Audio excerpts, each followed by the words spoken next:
Hello, hello po, mga manay. Nasa gitna po kami ng palayan. Dahil po ngayong tanghaling ito, nagpapa-harvester na po kami ng aming palay. Ayun po, yung harvester. Ngayon po, madali na po ang paraan ngayon magpaani. Hindi katulad nung panahon. No, noon po, gapas pa po ang gamit.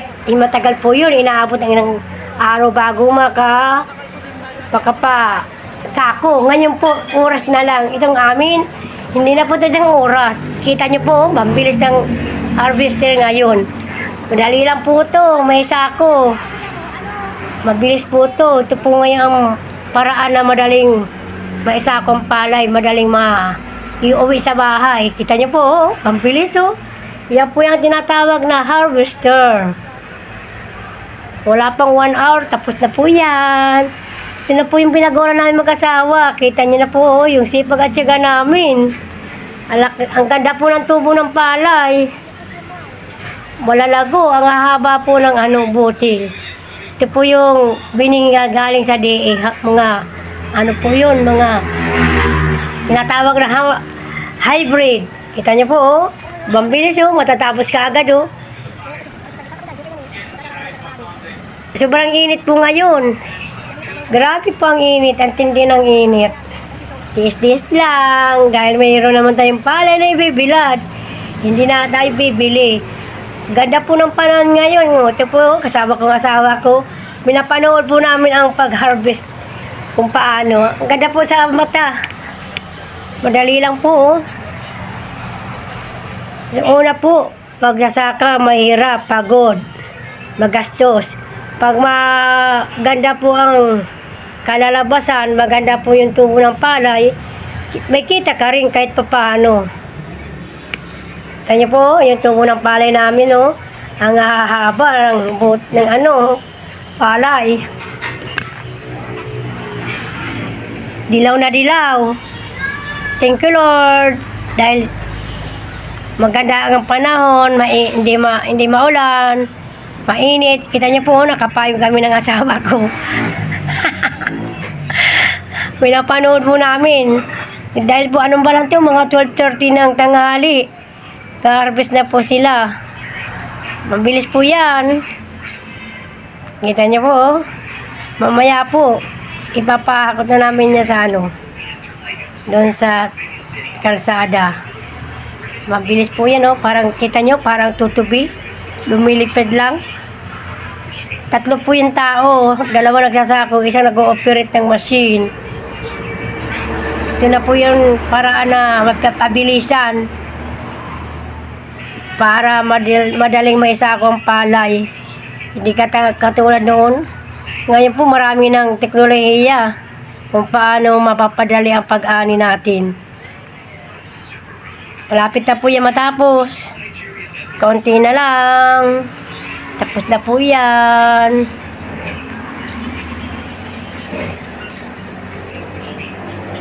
Ay, ito na po. Oh. Babalikan yung ayun, oh, may nakasako na po. Matimgasong po ang paro, eh. Sagana sa abono, saka sa tubig. Ayun po, nakita niyo na po yan, oh. Binaksak na po yan sa lupa. Oh, ang dami na po yan binaksak. Kita niyo po, oh. Katiyaya na sa lupa. Madami na po yan, oh. Ayun po yung namumuti, oh. Yun na po yung na-harvest nila. Nakailang sako na po yan. Mamaya ipapabuhat na namin sa mga magbubuhat. Dadali na doon sa kalsada. Oh, bilangin niyo po kung nakailan na. 1, 2, 3, 4, 5, 6, 7, 8.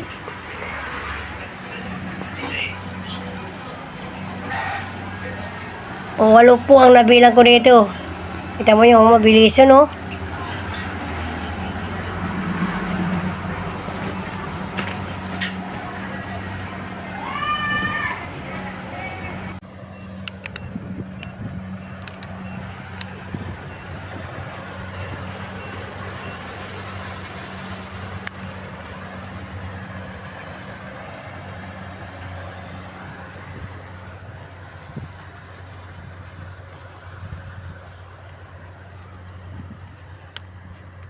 Papayong malo.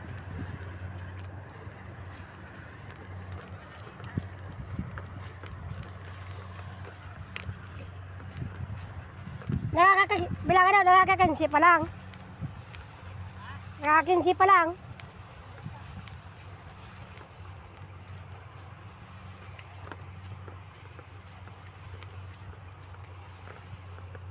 Grabe po ang init. Hindi ang init. Dito sa Magkahoy.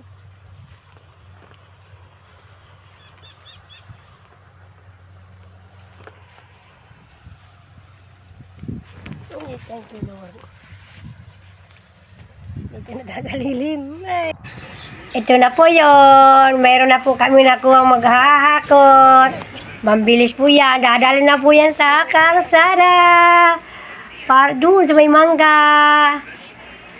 Nagtatatak po yan. Mabilis po yan maghakot. Ayan. Ayun o. Nakadalawa kagad o. Oh, sulo na po yan. Wala pa kami nakuha ibang maghahakot. Kita niyo po, madaming mangga dito sa ilalim ng mangga, oh. Pangkaray-kalay po. Nandito lang po ako niyan. Ayun. Oh, dami, oh. Daming mangga. Sarap po yan. Kainin, isaw-saw sa asin. Oo. Kayo po, bahala kayo kung saan nyo gustong isaw-saw. Ayun na po, oh. Pabilis. Ayun na naman po. Pabalik na naman yung isang lalaki, oh. Kita nyo.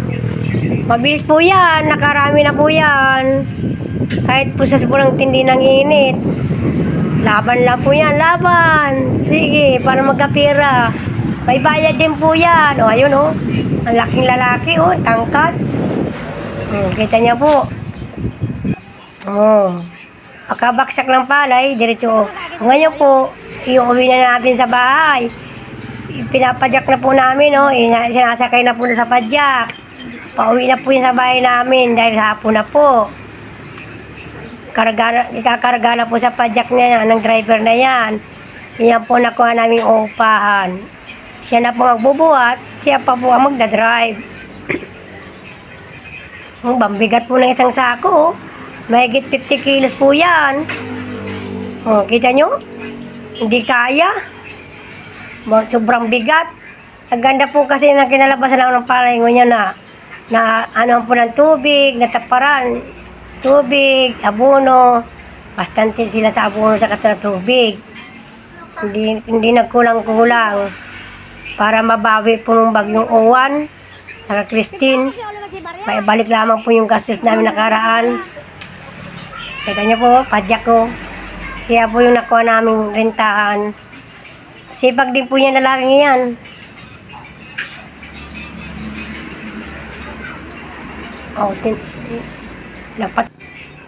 Tuloy-tuloy po ang pagbuhat ng palay.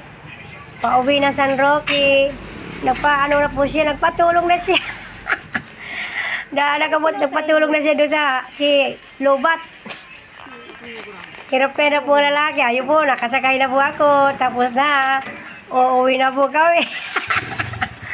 Thank you, Lord. Natapos din sa wakas. Ayun, mag-drive na po. Papunta na kami San Roque. Uuwi na namin itong inani namin. Thank you, Lord. Sabi ay binigay sa atin. Sa ganda ng ani. Nakasakay po ako sa buntot ng lalaki sa likod. Yun. Mabilis po yung patakbo.